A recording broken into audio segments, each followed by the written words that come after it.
జగదేక వీరుడైనటువంటి అర్జునుడికి జగద్గురువు అయినటువంటి శ్రీకృష్ణ పరమాత్మల వారి పాదపద్మాలకు నమస్కారం. ముందు మనకి చావుని ముందే అంచనా వేయొచ్చు మనం. అలాగే మనకి చావు కూడా సిగ్నల్ ఇస్తుంది. దాన్ని మనం గ్రహించగలిగేటటువంటి కెపాసిటీ మనం పెంచుకోవాలి. దానికోసమే ఈ మెడిటేషన్లు, ఈ పూజలు, పునస్కారాలన్నీ. ఇప్పుడు ఒక వ్యక్తి ఉంటాడు, తెగ పూజలు చేస్తున్నాడు, మోక్షం వచ్చేస్తుంది అంటారు. మోక్షం ఏంటి? మోక్షం ఏంటి? దాని డెఫినేషన్ ఏంటి అసలు? స్వామీజీలందరూ వెళ్ళి నాకు ఇల్లు కావాలని అడిగామనుకో, వాళ్ళు ఏమంటారు? వాడు ఇల్లులు కట్టుకుంటాడు. మంత్రగాళ్ళు వీళ్ళు వాళ్ళ ఇల్లులు కట్టుకుంటారు, కానీ మీకు ఇల్లునిచ్చే కెపాసిటీ వాళ్ళకు ఉంటుందా? ఉండదు. అందువల్ల వాళ్ళు ఏం చేస్తారంటే టాపిక్ని డైవర్ట్ చేయడం కోసం పరమాత్మ ఉన్నాడు, మోక్షం కోసం సాధన చేయి, ఇలా డైవర్ట్ చేస్తారు. కాబట్టి మనము జన్మ ఎత్తిన తర్వాత మనకి ఆటోమేటిక్గా మన సాధన మనకి తెలుసు. అదే రమణ మహర్షుల వారు చెప్తారు. భగవాన్ రమణ మహర్షుల వారు తిరునావెల్లిలో ఆయన ఏం చెప్తారంటే, నిన్ను నువ్వు తెలుసుకో అంతే. నిన్ను నువ్వు తెలుసుకున్నావంటే నువ్వు ఎక్కడి నుంచి పుట్టావు, నువ్వు ఇప్పుడు జీవితం జీవిస్తున్నావు, ఎక్కడ చచ్చిన తర్వాత ఎక్కడో పోతున్నావు, దట్స్ ఆల్, మ్యాటర్ క్లోజ్. ఈ ప్రపంచం అంతా నీ వెనక వస్తుంది అంటారు. ఆయన 5వ క్లాస్ చదువుకున్నాడు, అందగాడు కాదు. అయినా సరే ఇప్పటికి కూడా కొన్ని లక్షల మంది విదేశీ భక్తులతో సహా ఎందుకు వెళ్తున్నారు అరుణాచలం?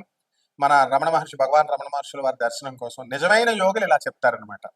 మిగతా వాళ్ళంతా డూప్లికేట్ బాబాలు, డూప్లికేట్ స్వామీజీలు, డూప్లికేట్ మంత్రగాళ్ళు. వీళ్ళు చెప్పేది ఏంటంటే సాధన చేసుకో, మోక్షం వస్తుంది.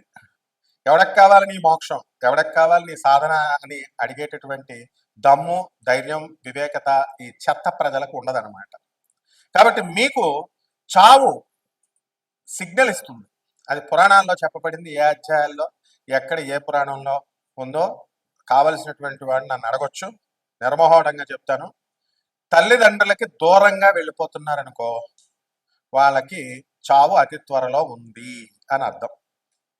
అంటే పెళ్ళం పిల్లల్ని బాగా, అంటే అందరూ చూసుకుంటారు, విపరీతంగా చూసుకుంటారు, చూసావు చాలా మంది బాగా అని. అటువంటి వాళ్ళకి చావు దగ్గరగా ఉంది అన్నది ఒక సిగ్నల్. ఎందువలన? Too much is too bad అన్నారు. ఈ ఎక్కువ ఎవరైతే అటాచ్ అయి ఉంటారో వాళ్ళకి దీపం ఉంటుంది చూసారా, ఆరిపోయే ముందు దీపం చాలా పెద్దగా వెలుగుతుంది అనమాట, ఎక్కువ వెలుగునిస్తుంది, టపక్మని ఆరిపోతుంది. అంటే మళ్ళీ నేను రాలేను, మళ్ళీ నేను భార్యా పిల్లలు చూడలేను అని ఎన్నో రోజుల చచ్చిపోయిన తర్వాత ఆ చూపించే ప్రేమ ఇప్పుడు చూపించేస్తాడు భార్యా పిల్లల మీద. అలాగే తల్లిదండ్రులకు దూరంగా ఎందుకు వెళ్తాడంటే, చిన్న పిల్లాడిని మనం కనుక చూసుకున్నట్లయితే ఆ పిల్లోడిని వదిలి, తల్లిని వదిలి ఆ పిల్లోడు ఉండలేడు చిన్నప్పుడు. మన అందరం కూడా అలా ఒక 2-3 ఇయర్స్ ఉండలేము. ఆ తర్వాత ఏం చేస్తాం? స్లోగా డిటాచ్మెంట్ స్టార్ట్ అవుతుంది. పెళ్ళి అయ్యేసరికి తల్లిదండ్రులను మనం మర్చిపోతూ స్లోగా వస్తాం. అండ్ వెన్ మన మరణం దగ్గరికి వచ్చినప్పుడు తల్లిదండ్రులను దూరంగా వదిలేస్తాం. ఎందుకంటే అది తట్టుకోలేనటువంటిది తల్లి ఒక్కతే. అలాగే మన తల్లి కనుక ఎవరికైనా సరే అనారోగ్యం చేస్తే ఇమీడియట్ మనం క్యాచ్ చేయగలుగుతాం. ఒక 4 రోజుల తర్వాత మనం మంచాన పడతాం. అలాగే నల్ల కాకి ఎవరింటి మీదకైనా ఎక్కువ సార్లు గోడ మీద వచ్చి వాళ్తున్నా, అరుస్తున్నా, కంటిన్యూస్గా, ఖచ్చితంగా మనకి చావు దగ్గరికి వచ్చినట్టే లెక్క. అలాగే శని ప్రేతాత్మ, ఈ యొక్క ఈ ఆత్మలన్నీ కూడా పితృదేవత అనమాట ఈ యొక్క కాకి. అలాగే గొడ్లగోప ఇంట్లోకి వచ్చింది అనుకోండి, గ్యారంటీగా ఇంటి యజమాని మీరే పోతారు, మెయిన్ పర్సన్ పోతాడు, సంపాదించేవాడు పోతాడు. అది గొడ్లగోప వస్తే. అలాగే తీతువు పిట్ట అడిస్తే ఫ్యామిలీ పోతారు. యాక్సిడెంట్లో చూడండి, చాలాసార్లు ఒక పెళ్లికి వెళుతూ యాక్సిడెంట్ అవుతుంది. అందుకని మనం చాలా పెద్ద గొప్పోళ్ళుగా, చాలా ధైర్యస్తులుగా, మనమే చాలా మేధావులుగా ఫీల్ అయిపోతుంటాం. గట్టిగా జ్వరం వస్తే అమ్మే అంటాం ఒక 10 నిమిషాలకే. అదే మంచి బలంగా ఉంటే దేవుడున్నాడా ఏంటండి. మొన్న ఈ మధ్యన కర్ణాటక చెందినటువంటి ఒక వ్యక్తి గురించి, అరే మంత్రాలు లేవు, గింత్రాలు లేవు, భాగేశ్వర్ ధామ్ అని ఒకటి ఉంటుంది, కరోలీ సర్కార్ అని ఉంటాడు. వాడికి బుద్ధి లేదు, చీఫ్ మినిస్టర్లకు బుద్ధి లేదు, ముందు ఎమ్మెల్యేలకు బుద్ధి లేదు, ఎంపీలకు బుద్ధి లేదు. వీళ్ళంతా దేవుడిని వదిలేసి వీళ్ళ దగ్గరికి వెళ్తున్నారనమాట. వీళ్ళే దేవుళ్ళని వీళ్ళ ప్రచారం చేయడం వల్ల, వీళ్ళ దగ్గరికి వెళ్ళడం వల్ల వాళ్ళు నిజంగా దేవుళ్ళ ఫీల్ అయిపోతున్నారు. కాబట్టి అందులో ఎంతో మంచిగా అలాంటివి నడవకూడదురా. ఫోన్ నెంబర్ చూసి పేర్లు చెప్తే ఏంటి లాభం? నీకేంట్రా లాభం? ఫోన్ నెంబర్ చూసి చెప్తే నీకేమైనా ఇల్లు వస్తుందా, జాబ్ వస్తుందా? లేకపోతే ఫోన్ నెంబర్ అవన్నీ జరిగిపోయినాయి. ఫోన్ నెంబర్ ఇచ్చిన తర్వాత ఆధార్ కార్డుని తీసుకుంటారు వాళ్ళు అనఫిషియల్ గా. శివోహం అనేటటువంటి ప్రోగ్రామ్ లో ఒక వ్యక్తి యొక్క ఇలాంటి లీలలన్నీ బయట 5 నెలల ముందు బయట పడ్డాయి. 5 నెలలే జాగింది వాళ్ళ వ్యాపారం. ఫోన్ నెంబర్ చూసి చెప్పేస్తాడు, పేర్లు, ఫ్యామిలీ మెంబర్స్ ఇవన్నీ కూడా ఆధార్ కార్డులో ఉన్నవన్నీ. There will be a network. కాబట్టి బాగేశ్వర్ ధామ్ లో ఒకడు ఉంటాడు వాడు.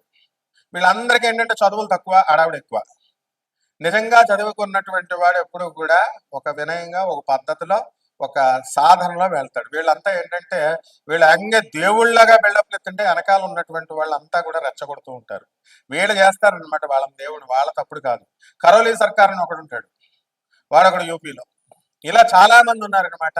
కాబట్టి ఇటువంటి వాళ్ళ స్పీచ్లు ఎక్కువ విన్నా కూడా అయోగ్యుల స్పీచ్లు, అనర్హుల స్పీచ్లు, వాళ్ళతో సహవాసం ఇవన్నీ కూడా చేసినటువంటి వాడికి అతి త్వరలో మరణం ఉంది అని శాస్త్రాలు క్లియర్గా చెప్తున్నాయి.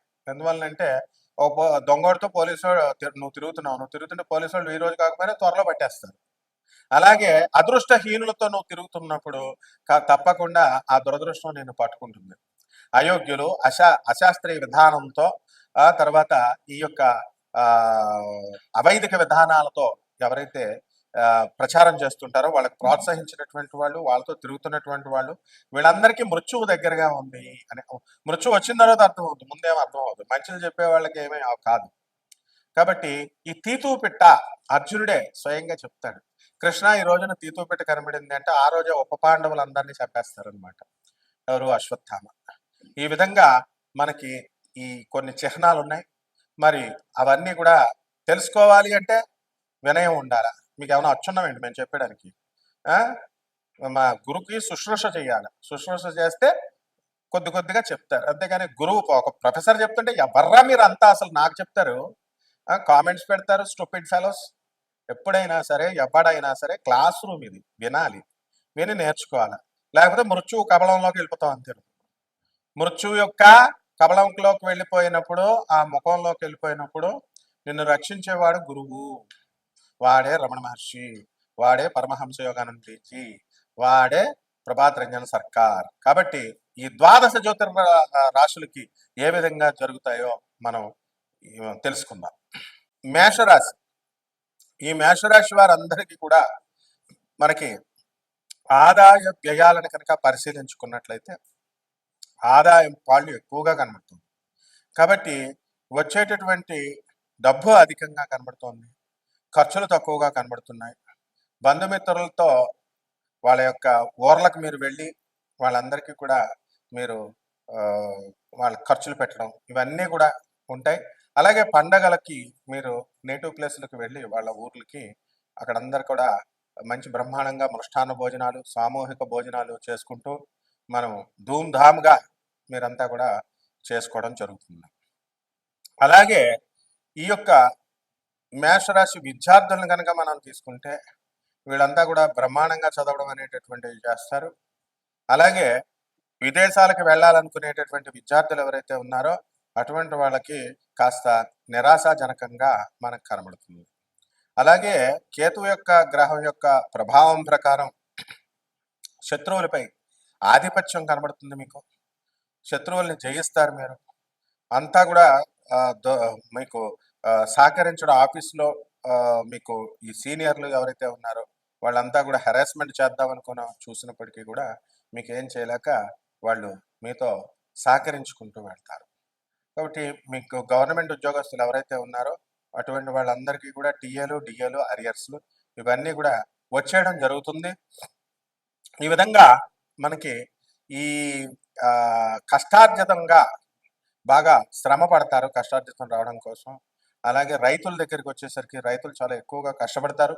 వీళ్ళ యొక్క ఫలితం అనేటటువంటిది బ్రహ్మాండంగా చేస్తారు. కాబట్టి ఈ రైతులకి ఈ సంవత్సరం అంతా కూడా మనకి అధిక ఆదాయాలు రావడం వల్ల ఇంట్లో ఉన్నటువంటి అప్పుల్ని తీర్చేయడం, తర్వాత కొత్తగా మనం ఖరీదైనటువంటి వస్తువులను కొనడం ఈ విధంగా జరుగుతుంది. అలాగే మేషరాశి వారిలో మరి సపరేట్ కాపురాలు పెట్టుకోవడం అనేటటువంటిది ఉంటుంది. పెళ్ళైన తర్వాత మరి అన్నదమ్ములు వేరే కాపురాలు, అలాగే వ్యాపారంలో విడివిడిగా విడిపోవడాలు, అలాగే పెళ్ళిళ్ళలో తల్లిదండ్రులు విడిపోవడాలు, ఇలా అనేకమైనటువంటి జరుగుతాయి. అయితే ఈ మేష రాశి వారికి ఉండాల్సినటువంటిది ఏంటంటే, వీళ్ళు వీళ్ళ మొగుడు పెళ్ళాలు వీళ్ళిద్దరు విడాకులు వేసుకుంటే జోక్ ఏంటంటే వీళ్ళ అమ్మా నాన్నలు కూడా విడాకులకి అప్లై చేసుకుంటారు. ఆ విధంగా ఈ మేషరాశి వారికి కొంచెం విచిత్రంగా ఉంటుంది. అలాగే వీళ్ళ పెళ్లి చేసుకుని ఓ పక్క వీళ్ళ పెళ్లి చేసుకుంటుంటే ఇప్పుడు కొత్తగా వచ్చినాయి కదండి 50 సంవత్సరాల వృద్ధులకు పెళ్ళిళ్ళు 50 సంవత్సరాలు 60 సంవత్సరాలకి వీళ్ళ అమ్మ కూడా రెడీ అయిపోతుంది తండ్రి చనిపోయిన తర్వాత. నేను ఈ మధ్యన చూశాను ఒక సాఫ్ట్వేర్ ఇంజనీర్ ఆమె భర్త చచ్చిపోయిన తర్వాత ఒక రియల్ ఎస్టేట్ వాళ్ళ భర్త యొక్క స్నేహితుడట ఆమెని మ్యారేజ్ చేసుకుంటుంది. కొడుక్కి లండన్లో ఉన్నటువంటి కొడుకు ఫోన్ చేసి నేను చేసుకుంటున్నాను రా అంటుంది. అక్కడ వాడి ముహూర్తం పెట్టుకున్నాడు, ఇక్కడ ఈమె ముహూర్తం పెట్టుకుంది. ఈ విధంగా ఈ యొక్క మేషరాశి వారికి ఇదంతా కూడా రాహుగ్రహ ప్రభావం వల్ల ఇలా జరుగుతుంది అనమాట. శుక్రుడితో రాహు కలవడం ఇలా కొన్ని కొన్ని నిదర్శనాలతో మనకి ఈ విధంగా ఉంటుంది. చేపల రొయ్యల చెరువులు బ్రహ్మాండంగా సాగుతాయి. మరి అలాగే రైతులు ఇదే కాకుండా అగ్రికల్చరల్ బిజినెస్లు చాలా చక్కగా మీకు జరగడం అనేటటువంటివి జరుగుతాయి. మరి ఇంకా స్త్రీలకందరికీ కూడా మానసికంగా చాలా సంతోషంగా ఉండడం అనేటటువంటివి జరుగుతాయి. కాబట్టి ఈ యొక్క స్కెలిటన్ ఐడియా ఇది కోటాను కోట్ల మందికి అందరికీ కూడా కామన్ ప్లాట్ఫారం మీద చెప్పబడేటటువంటి జ్యోతిషము నాసా రిపోర్ట్స్ ఆధారంగా మనము వ్యక్తిగత జాతకాల పరిశీలన చేస్తాం. దీన్నంతటినీ కూడా మనము నాన్ ప్రాఫిటబుల్ పద్ధతిలో మనం చేయడం వల్ల మీరంతా కూడా జనమంతా కూడా వినియోగించుకోవచ్చు. మరి చక్కగా ఈ జాతకాలకి మనం ఏమిట్రా అంటే అందరికి కూడా కష్టపడితేనే వస్తుందని చెప్పామనుకోండి, మాకు తెలీదా కష్టపడ్డాం, కష్టపడితే వస్తుంది, ఇదంతా నాన్ సెన్స్ అని పెడతాడు ఒక విధవ. ఏమిట్రా నువ్వు పెట్టేది కామెంట్, స్టూపిడ్ ఫెలో, జాతకం కష్టపడడం ఏమిట్రా, దైవానుగ్రహం కూడా ఉండాలి, గురువానుగ్రహం ఉండాలి. మరి పరిహారాల దగ్గరికి వచ్చేసరికి మరి ఈ యొక్క రాహు కోసం మీరు రోజు ఈ యొక్క రావి చెట్టుకి 108 ప్రదక్షిణాలు చేయండి. రోజుకు 2 బకెట్లు చొప్పున నీళ్ళు పోయండి. సింపుల్ రెమెడీ చూడండి. తర్వాత మనం కలుద్దాం. శుభమస్తు.